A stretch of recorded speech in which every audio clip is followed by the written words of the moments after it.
Here I am, just filling in a bit of the podcast just for my own Instagram. Again, I don't want to keep reiterating 9 p.m. at night. Normally, I'm potentially doing my Jinshin flows and in a more deep sleep, fast, getting into my faster sleep. Fast, you could say, deep deep sleep. So, yeah, well done, Dory. Beautiful, holding it, and it's really great to have Dr.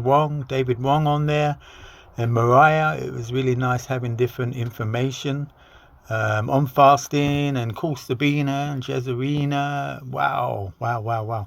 Some great information, and so water fasting, feasting. Yeah, I did mention my partner had finished the 5 days. And it was amazing for her. It was amazing. I had studied astrology many years ago. So sometimes when I know what's going on astrologically, whether we water fast or not, certain things can happen anyway. However, we potentially want to be in a more environment where we can open up more to get I would say, the higher serving download from that. So fasting is amazing, and in a correct space, in a environment, nurturing space where other people are aware of what you may be going through, not playing out the sometimes energy emanating off the person. So that's really important. How we go into a fast is really important. How we come out of a fast. We talked a bit on the podcast, fasting, feasting. A lot of us are talking about, as well, intermittent fasting, which I believe, anyway, to me is totally dry, 6 a.m. to say 12 p.m. Me these days, I just do it more intuitively. It sounds like a few do the similar thing, who's been doing it for quite a while. I might not eat till 4, etc. I might go for a day, might just go into 2 days. So it's I did kind of relate. Yeah, I do get forced into a fast. It's not happening so often these days. It's a bit more gentle. So in terms of fasting and feasting, what I realized 7-8 years ago, I got into dry fasting. So I was kind of like, that was so new to me. And I started recognizing some of my, let's just say, judgments on that. It's been an amazing journey. So some people say juice feasting, and some people say water feasting. And then, proper fasting is dry fast. And then not even brushing the teeth or not even showering. But, you could say extremes. We are in extremes. And it's like, oh, yeah, we know a few people potentially have died doing that. Let's not sort of get confused of the elephant in the room. We know probably 3,000. We don't personally know. However, there's probably 300,000 people dying in the hospitals, medical errors. In America, I don't know, it's much more than that. So,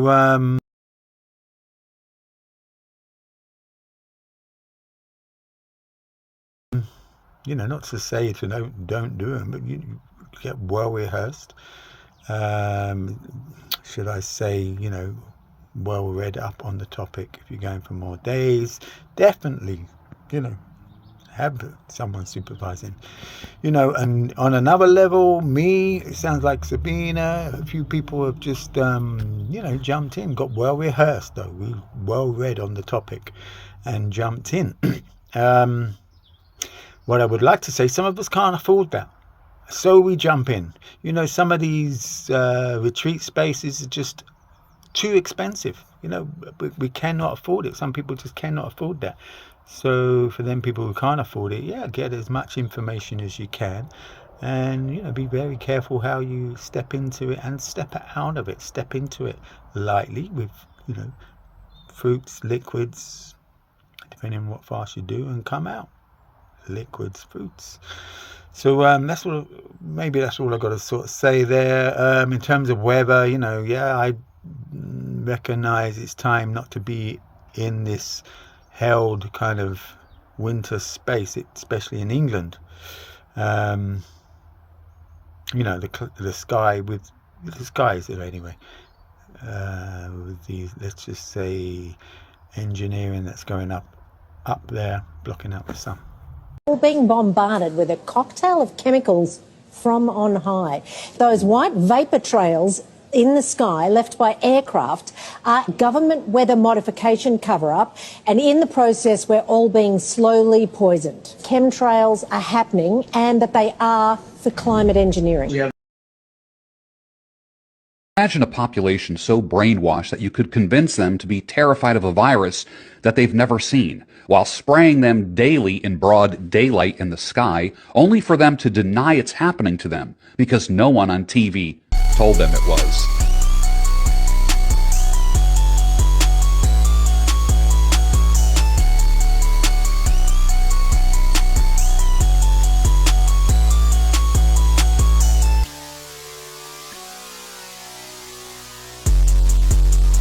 Yeah, there was a topic last strength, I'm going to strength, strong, where we was talking about water fasting, and we were sort of looking into some of the taboos. And obviously, if we're going to drink water, just not bottled water. Apparently it's recycled 5 times, just tap water. So that was, and it's left in there can be for a few years. So this is what they call purified water, better known as recycled toilet water. And you telling me this is not high? All the plastic contaminants. The other one I observed was the quantity of water that you are supposed to drink. When we drink too much water, like most people do, our kidneys are dumping water all the time, and our whole hormonal balance associated with the kidney elimination of water versus minerals versus acid is becoming imbalanced. When they learn about the water problem and how we have been brainwashed as a society in the last 15 years to drink 8 glasses of water per day, to the point that we believe it now, even though 20 years ago nobody even thought about it, and nobody carried water bottles everywhere with them. Today everybody in California is carrying those water bottles, feeling that you are in the know. But in reality, you simply drink too much water and creating dilution of your electrolytes in your blood and damage to your adrenals that depend on those electrolytes. So you end up in greater stress as a result. It becomes a vicious cycle. Your kidneys have a different set point hormonally, and now you have no choice but to keep drinking more and more water. So you have to gradually get off that water addiction. Slowly lower your water intake to whatever your body tells you it needs when you're thirsty, and not to drink ever while you eat. And when you eat, you'll find out you're not so thirsty anymore, because your cells are not getting water from what you drink. Found that 2 liters were enough for me. And Grant, when he was on a retreat in Costa Rica, he found 5 liters. He was doing the 5 liters. So that kind of, let's just say, I don't want to use the word in a negative connotation, but debunked some of my theories. However, I was using distilled or the local spring where I was, and if I tune into it, if my body tunes into it, I would probably have done 5 liters in the mountains of Costa Rica. But there you go. So unique to a given moment, unique to a person, apart from no plastic. Not water in plastic. So that was, that was a beautiful example. And just dropping in and accepting. I get so much wisdom from Grant, Sabina, Cesarina, Dorit, and this strength. It's great having Dr. David Wong there, and Mariah. Beautiful. So to add to the experience. I did say last time, some people can't afford the expensive groups. If I'm sweating a bit here, I'm in the sauna while the clothes are drying. I think that's probably potentially about it on that level. I mean, in terms of fasting, it's just well worth doing. I was fortunate, me and my partner was fortunate to be in Morocco when it was on the Ramadan. It was amazing. Respect to that culture, respect to the whole culture. Just a month not eating from this sunrise to sundown. Wow, it was really beautiful to be in that space before, and beautiful to be in that space while they were in the Sabbath. Right, I'm sweating too much. I'm going to leave it there. Yeah, back again. I mean, the Sabbath, Saturday, it's Friday night, Saturday. What a beautiful thing to do. I do it here and there, to detox from electric devices, food, any work orientated, let's just say, activity. So that's another beautiful thing to do. So there's a big thing. I suppose there's so much to say. There's knowing astrology a bit in terms of you could say prophecies as well. This is such an important time. Important.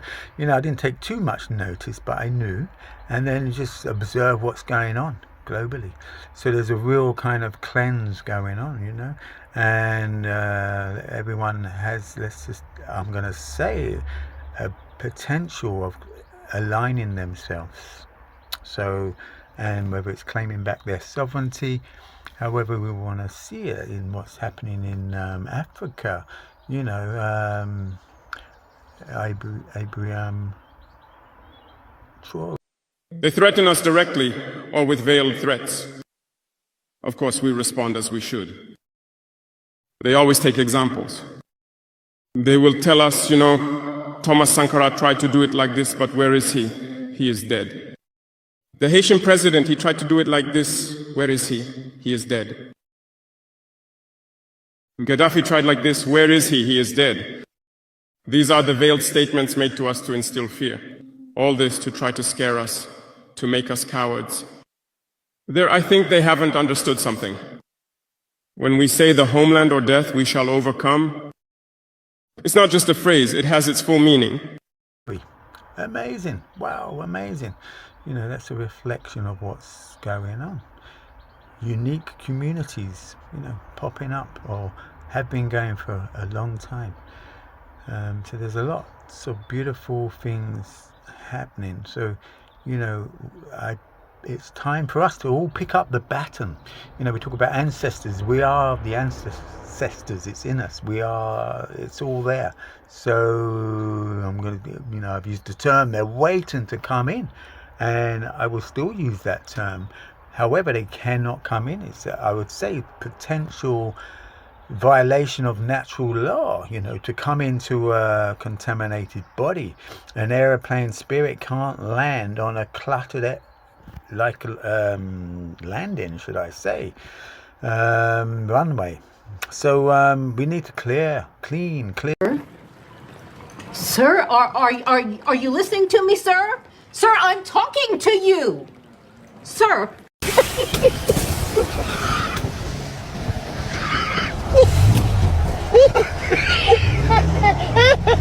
Clear our runway, clean our vessels.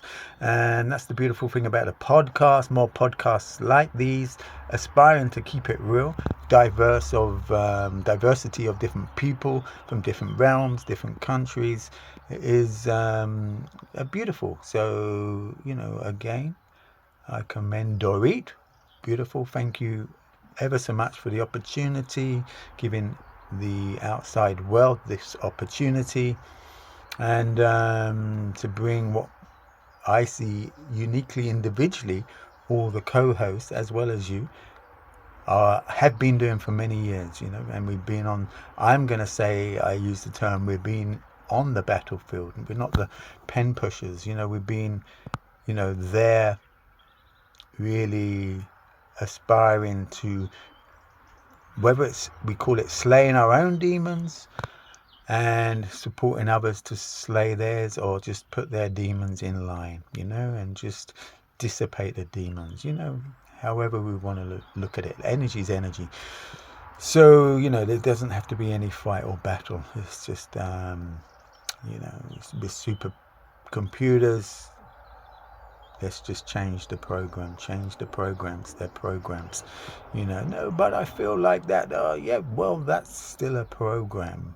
It's your truth, but it's still a program. If we work with that, it's like, how can that be a program? I'm in so much pain, etc.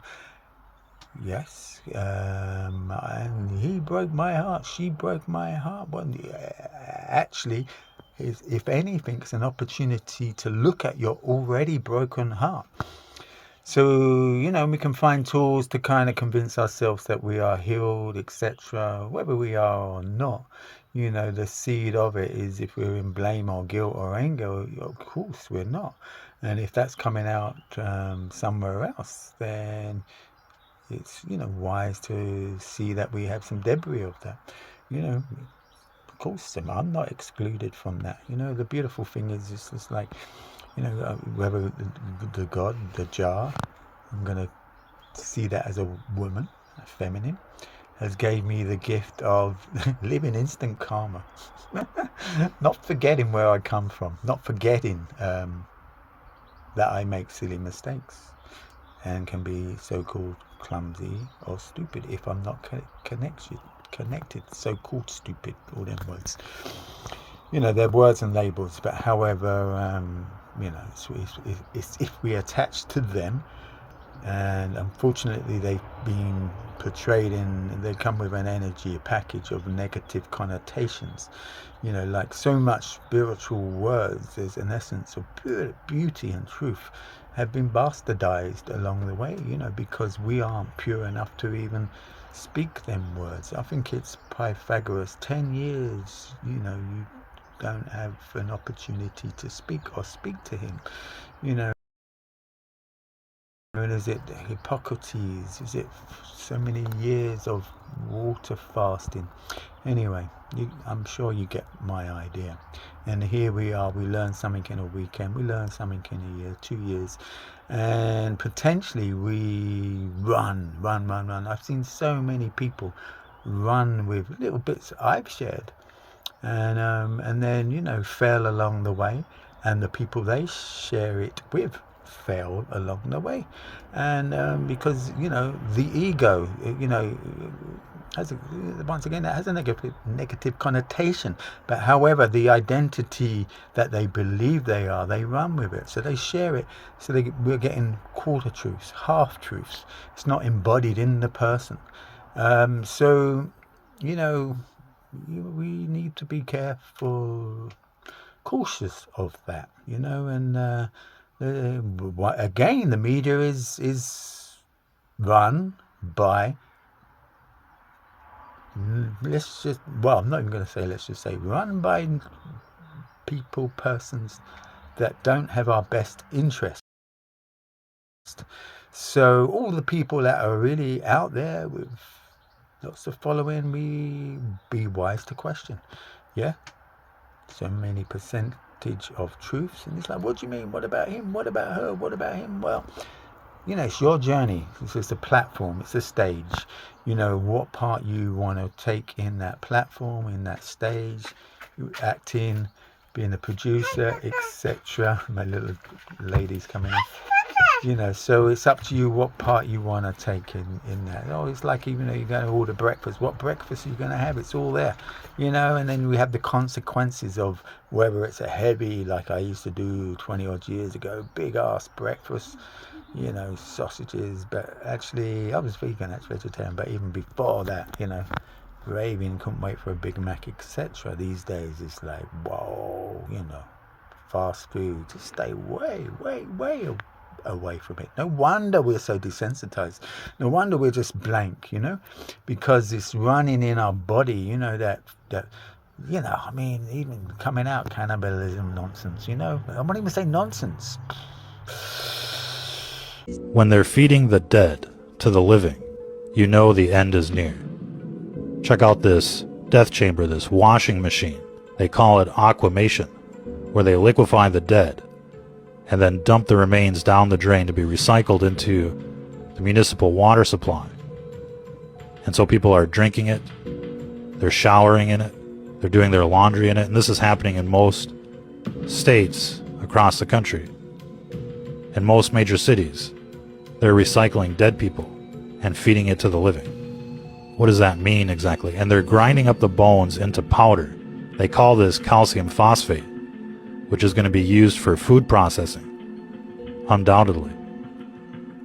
Maybe in your vitamins. And so what are the implications when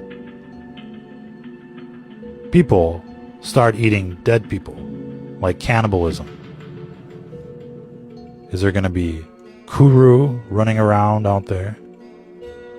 Mad cow disease? What about in a spiritual sense? What is that like when you're eating and drinking dead people? Of course, they're spraying this on the food supply. Irrigation. They're using dead people as compost, and people are drinking it. So what does that mean? What does that feel like? Ladies and gentlemen, obviously this is another satanic ritual that's being performed before our very eyes. And essentially people are being raped by this death juice as they're forced to drink it. Talk about drinking the Kool-Aid. Now they're drinking dead people in the major cities. That's why they're all crazy in these big cities. They're drinking dead people, and they don't even know it, for the most part. And they keep finding human DNA in the food supply. What do you think that's all about? It's probably not just aquamation, but they're probably grinding babies and who knows what else in these meat processing plants so that people will eat human flesh without even knowing it. That's how these cult members get their kicks, ladies and gentlemen. Quite literally. Wow, I mean, that's a big one for people to choose. So the thing is, it's like, well, if we drop in more and just accept that, yeah, I probably ate that many years ago.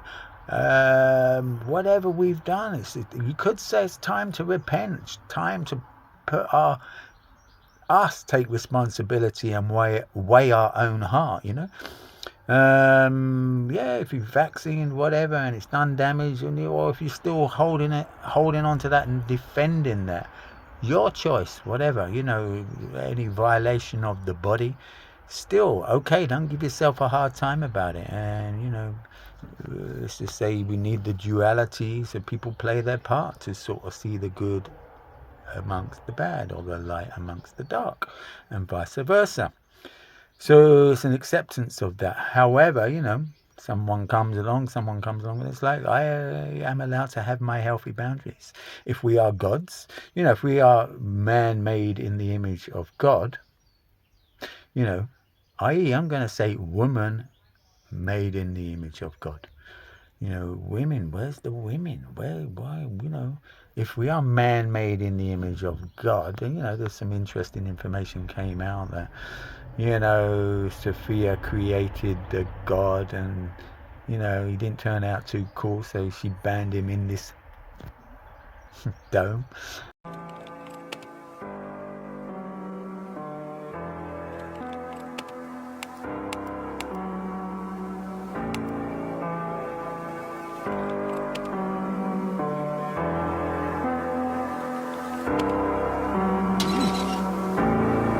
How am I supposed to get up there?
And, you know, he potentially delusional, who knows, and created the angels, etc., etc. I like that, you know. I like the fact that, you know, when I heard that, don't go towards the light. What do you mean, don't go towards the light? When I first heard that, research. You know, what's the best thing we can do? We can be, if it is, be the God here, right here and now. Then you won't have no problem. You will just know what you're waiting for. Let's be in. The only way you can win down here is to become God. Because if you don't do it down here, you got to come back. And keep coming back till you get it done. Because that's what you are. John chapter 10, verses 31, 36, right there in the same Bible y'all been reading and carrying around and Mama been talking about. But you keep telling you about Jesus. And what is needed is somebody to tell you about you. That's what self-knowledge is about. That's what Moorish science is about. That's what astrology is about. It tells you about you as God, as a replica of the universe. That's what this knowledge does. If you wonder why so many children are lured into that world of shade and darkness, death and anger, greed and fear, because they have no knowledge of themselves. That now, you know, we would just know what to do, where to go. You know, so let's just say if we have a delusional God, then we are living in a very delusional world. And who are we praying to? Who are we worshipping? Wow. So that's an interesting one. You know, I'm sure lots of people have something to say about that. I don't need to kind of hang on to that. I like that. Different things come in and I like, ooh, that's nice. Like, you know, are we trapped here, or the samsara, maybe the karma coming back because you did wrong? Well, you know, it's pretty set up to keep doing wrong here. You have to be one clever person, one pretty smart, connected person to kind of, let's just say, make a connection. Woo! Anyway. Potentially leave it there. Everything a person puts on themselves is foreign and completely dead. And since it's dead, I began gradually undressing until I was down to my underwear. Wonderful! What incredible health! I had to learn not to need a house, to live without food and water. There should be no planes, no helicopters, no police, no security, no hospitals, no ship. None of this should be on Earth. People must live freely. I haven't eaten anything for 65 days, and I don't drink water either. I will stop any enemy with love. I love him, and I'm taking him with me. You realize that illness arises when a person does not nourish themselves spiritually. In nature, one can live without food. It just takes long work with oneself, rebuilding the way of thinking so that the brain is not afraid of running out of reserves.